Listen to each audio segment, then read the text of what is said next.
오늘도 샬롬을 살아가길 소망합니다. 8월 27일 샬롬 말씀입니다.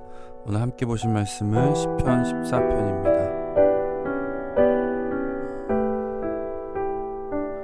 같이 함께 말씀 봅니다. 어리석은 자는 그 마음에 이르기를 하나님이 없다 하는도다. 그들은 부패하고 그 행실이 가증하니 선을 행하는 자가 없도다. 여호와께서 하늘에서 인생을 굽어 살피사 지각이 있어 하나님 찾는 자가 있는가 보려 하시는즉 다 치우쳐 더러운 자가 되고 선을 행하는 자가 없으니 하나도 없도다. 여기 어리석은 자가 등장하죠. 이제 어리석은 자는 지각이 있는 지혜로운 자. 이제 지각이 있다라는 게 지혜로운 자를 의미하거든요. 상반되어지죠. 하나님은 하늘에서 지각이 있는 자를 찾고 계시는데 어리석은 자는 그의 마음에 이르기를 하나님이 없다 하는도다. 여러분 이게 굉장히 아이러니한 거죠. 눈에 보이지 않는다고 하나님이 없다라고 얘기하는 겁니다. 물론 이스라엘 백성들 모두는 하나님에 대해서 부정하진 않았을 겁니다. 그러나 그 하나님을 굉장히 의지하지 않고 신뢰하지 않고 그저 이름만 있는 어떤 그런 존재로 이제 생각하고 무시했던 거죠. 그래서 그들은 부패하고 가증한 일을 행하였습니다. 그러니까 하나님이 계신 것을 알고 하나님을 염두하면 악을 행할 때 마음에 찔림이 있고 두려움이 있을 수 있잖아요. 그러나 어리석은 자들은 하나님이 없다라고 무시해서 악을 일삼는 것이죠. 근데 하나님께서는 계시잖아요. 하나님은 눈에 보이지 않지만 마치 산소가 없다고 해도 산소가 눈에 보이지 않는다고 해도 산소가 우리를 하여금 숨을 쉬게 하는 것처럼 하나님께서는 존재하십니다. 하나님은 하늘에서 오히려 살펴보고 계신 것이죠. 그러니까 지혜로운 자가 있는가? 하나님을 의지하고 하나님을 찾는 자가 있는가? 하나님이 계심을 알고 하나님의 뜻대로 살려 하는 자가 있는가를 찾는 것입니다. 근데 다 치우쳐서 함께 더러운 자가 되고 선을 행하는 자가 없으니 하나도 없도다. 여기 말하는 선을 행한다는 것은 하나님의 뜻대로 행하는 것을 얘기하겠죠. 죄악을 행하는 자는 다 무지하냐. 그들이 떡을 먹듯이 내 백성을 먹으면서 여호와를 부르지 아니하는도다. 이 죄악을 행하는 자는 무지해서 하나님이 없는 것처럼 여기고 악행을 일삼습니다. 그 악행의 대부분이 하나님의 백성들을 괴롭게 하는 거죠. 그러나 거기서 그들은 두려워하고 두려워하였으니 하나님이 의인의 세대에 계심이로다. 거기서 이 악인들은 두려워해야 된다는 겁니다. 왜냐하면 하나님은 의인들의 세대, 그러니까 의로운 자의 편에 계시다라는 것을 얘기하고 있습니다. 너희가 가난한 자의 계획을 부끄럽게 하나? 그러니까 어리석은 자들이 백성들, 특히 가난한 자들을 더 힘들게 하죠. 그러니까 강한 자들은 약자들을 착취함을 통해서 자신의 강함을 더하려고 합니다. 부끄럽게 하나 오직 여호와는 그의 피난처가 되시는도다. 이스라엘의 구원이 시온에서 나오길 원하도다. 여호와께서 그의 백성을 포로된 곳에서 돌이키실 때에 야곱이 즐거워하고 이스라엘이 기뻐하리로다.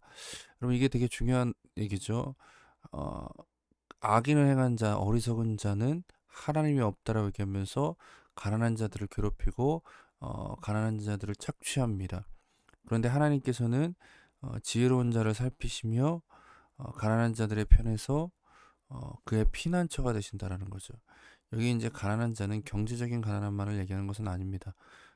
왜냐면 예수님께서 말씀하신 것처럼 심령의 가난함, 하나님밖에는 나의 도움이 없습니다라고 얘기하는 그런 심령의 가난함을 동시에 언급하고 있는 거죠. 오히려 우리 기도의 측면에서 보면 그 측면이 훨씬 더 강한 거죠. 이 가난한 자는 지각에 있는 자와 거의 동등하게 여겨지죠. 왜요? 하나님을 의지하는 것이 지혜로운 것이기 때문에 그렇습니다. 지혜로운 자는 무엇을 알죠? 하나님이 의인의 세대에 계시다는 것을 알죠. 의로운 자의 편이다라는 것을 알고 우리가 예수 그리스도로 말미암아 하나님 앞에 의롭다 여기심을 받기 때문에 이 지각에 있는 자는 어떻게 합니까? 하나님만을 의지하고 하나님을 찾습니다. 어떨 때에도요. 눈에 보이지 않을 때에도 사람들이 하나님이 없다라고 조롱하고 멸시할 때에도 하나님을 의지해서 나아가는 것이죠. 우리가 그렇게 살아가길 소망합니다. 7절은 이제 다윗의 기도와 같은데요. 이스라엘의 군이 시온에서 나오길 원하도다. 시온은 하나님께서 약속하신 그 약속의 성읍이죠.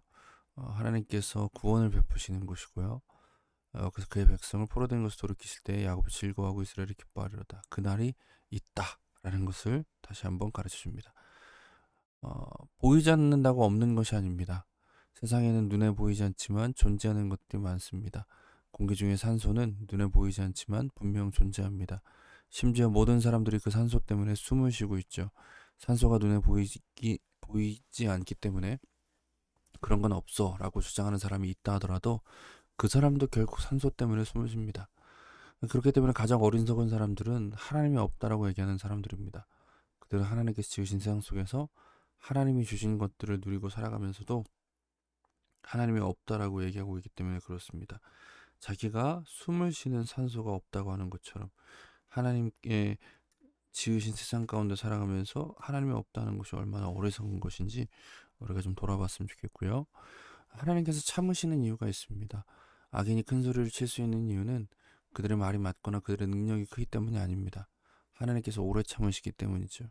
하나님께서는 크신 계획 안에서 오래 참으십니다. 하나님께서 참지 않으시면 어떻게 될까요? 예를 들어 어느 기업의 회장이 아주 나쁜 사람이라고 해서 즉각 심판을 하면 그 회장만 문제가 되는 게 아니라 그 기업과 그 기업에 관련된 수많은 사람들이 다 피해를 보겠죠. 물론 하나님께서 또 뜻에 따라서 때로 그런 일들을 행하기도 하지만 대부분은 하나님께서 오래 참으심을 통해서 다른 일들을 행하시죠. 지혜로운 자는 보이는 것에 의존하지 않고 하나님의 때가 있음을 알고 기다리는 자입니다. 하나님께서는 지혜로운 자를 살피십니다. 우리가 지혜로운 자로서 살아가길 소망합니다. 우리가 지혜로운 자로 살아갈 수 있는 이유는 예수 그리스도 안에서 이미 우리가 복 있는 자가 되었기 때문이죠. 하나님께서 우리로 하여금 하나님을 의지할 수 있도록 은혜 가운데 우리를 이끄셨습니다. 함께 기도하겠습니다. 보이는 것만 따라가는 세상의 풍조에서 우리를 지켜주옵소서. 보이지 않아도 우리의 삶을 책임지시고 인도하시는 하나님을 의지하게 하소서. 또 한 가지요. 끝까지 하나님을 기다리는 지혜를 주옵소서. 때로 더딘 것 같아도 하나님의 때가 있음을 믿고 기다리게 하옵소서. 같이 함께 기도하는 시간 갖겠습니다.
사랑하는 하나님 감사합니다. 오늘도 말씀으로 하루를 시작하게 하시니 주의 은혜로 충만하게 하옵소서. 우리가 복 있는 자가 되었다라는 것이 어떤 의미인지를 다시금 돌아봅니다. 하나님을 알고 하나님을 의지할 수 있는 지혜로운 자로서 살아갈 수 있는 그 능력을 우리에게 주셨음을 믿습니다. 오늘도 하나님을 믿으며 하나님께서 인도하심을 의지해서 살아가게 하여 주시옵소서.